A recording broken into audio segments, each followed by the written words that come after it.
오늘 함께 보실 말씀은 창세기 44장 14절에서 34절까지 말씀인데요. 14절에서 22절까지만 읽도록 하겠습니다. 유다와 그의 형제들이 요셉의 집에 이르니 요셉이 아직 그곳에 있는지라 그의 앞에서 땅에 엎드리니 요셉이 그들에게 이르되 너희가 어찌하여 이런 일을 행하였느냐 나 같은 사람이 점을 잘 치는 줄을 너희는 알지 못하였느냐 유다가 말하되 우리가 내 주께 무슨 말을 하오리이까 무슨 설명을 하오리이까 우리가 어떻게 우리의 정직함을 나타내리이까 하나님이 종들의 죄악을 찾아내셨으니 우리가 이 잔이 발견된 자가 다 내 주의 노예가 되겠나이다. 요셉이 이르되 내가 결탄코 그리하지 아니하리라. 잔이 그 손에서 발견된 자만이 내 종이 되고 너희는 평안히 너희 아버지께로 도로 올라갈 것이니라. 유다가 그에게 가까이 가서 이르되 내 주여 원하건대 당신의 종에게 내 주의 귀에 한 말씀을 아뢰게 하소서. 주의 종에게 노하지 마소서. 주는 바로와 같음이시니이다. 이전에 내 주께서 종들에게 물으시되 너희는 아버지가 있느냐 아우가 있느냐 하시기에 우리가 내 주께 하려되 우리에게 아버지가 있으니 노인이요 그가 노년에 얻은 아들 청년이 있으니 그의 형은 죽고 그의 어머니가 남긴 것은 그뿐이므로 그의 아버지가 그를 사랑하나이다 하였더니 주께서 또 종들에게 이르시되 그를 내게로 데리고 내려와서 내가 그를 보게 하라 하시기로 우리가 내 주께 말씀하시기를 그 아이는 그의 아버지를 떠나지 못할지니 떠나면 그의 아버지가 죽겠나이다. 아멘. 형제들은 요셉의 집으로 다시 가게 됩니다. 그때 갑자기 유다가 나섭니다. 자신의 가족 이야기를 열거하죠. 동생 베냐민을 아버지에게 데려가지 않으면 자신의 아버지가 죽을지도 모른다는 이야기를 합니다. 여기에서 유다는 자신들의 동생을 팔았다는 것은 말하지 않습니다. 요셉이 아무리 총리일지라도 하나님이 아닌 이상 가족사를 타자에게 구구절절 자세하게 말할 필요가 없다고 생각했을 겁니다. 그런데 16절을 보면 유다는 이렇게 말하죠. 하나님이 종들의 죄악을 찾아내셨으니 하나님이 자신들의 죄악을 찾아냈다라고 말한 것은 하나님은 죄를 결코 간과하시는 분이 아니란 뜻이죠.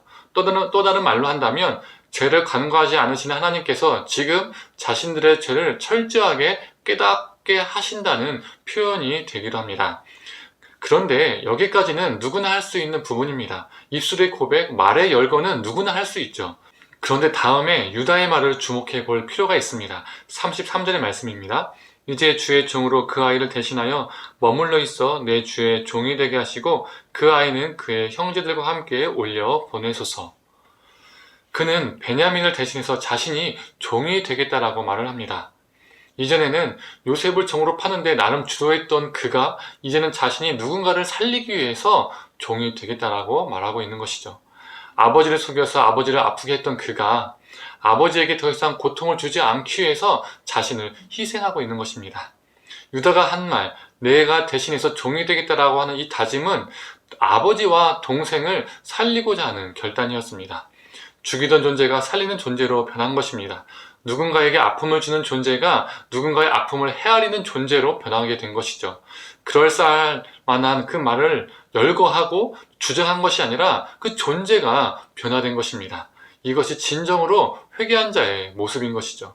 우리도 유다처럼 삶의 변화, 존재의 변화가 있기를 원합니다.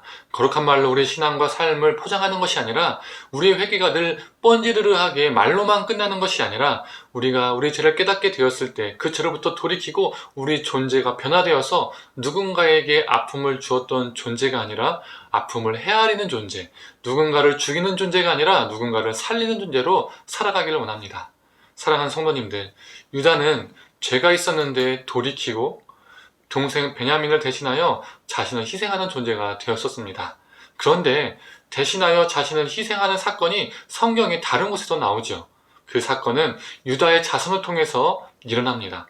죄가 없으신데도 죄인을 대신하여 희생하는 정도가 아니라 죽으신 분이십니다. 바로 우리 예수 그리스도시죠. 우리 예수님께서 우리를 대신하여 죽으셨기 때문에 우리는 이렇게 살아갈 수 있습니다. 생명을 얻었습니다.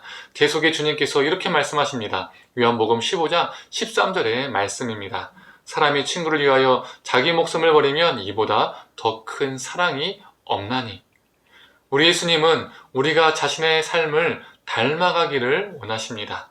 죄로부터 건져냄을 받은 자의 삶은 더 이상 나만을 위한 삶이 아닙니다. 누군가를 대신하여 나를 내어주는 삶을 사는 것입니다. 성도님들, 죄를 용서해달라는 고백은, 죄를 깨달았다라는 고백은 정말 쉽습니다. 수없이 입으로 남발할 수도 있습니다. 중요한 것은 죄를 깨달은 후에 그 이후의 삶입니다. 용서받았다고 믿는다면 달라진 삶을 사는 것입니다. 대속의 은혜에 감사하여 나도 누군가를 대신하여 내 자신을 드리는 삶을 사는 것입니다. 저와 우리 성도님들 모두 유다와 같이, 그리고 우리 예수님과 같이 누군가를 살리는 존재로 오늘 하루도 살아가기를 간절히 소망합니다. 함께 기도하겠습니다. 하나님, 유다가 동생을 팔았던 존재에서 또 다른 동생을 살리는 존재로, 아버지의 마음을 아프게 했던 그 존재가 아버지의 마음을 헤아리는, 아버지의 고통을 헤아리는 존재로 변화되었음을 보게 됩니다. 이것이 진정으로 회개한 자의 삶임을 보게 됩니다. 하나님, 우리가 회개라고 말하지만 단순히 말로만 끝난 적이 있지는 않은지요. 정말 뻔지르나 말로만 끝난 고백을 남발하고 살고 있지는 않은지요. 하나님, 입술로만 끝나는 것이 아니라 우리의 존재가 변화되기를 원합니다.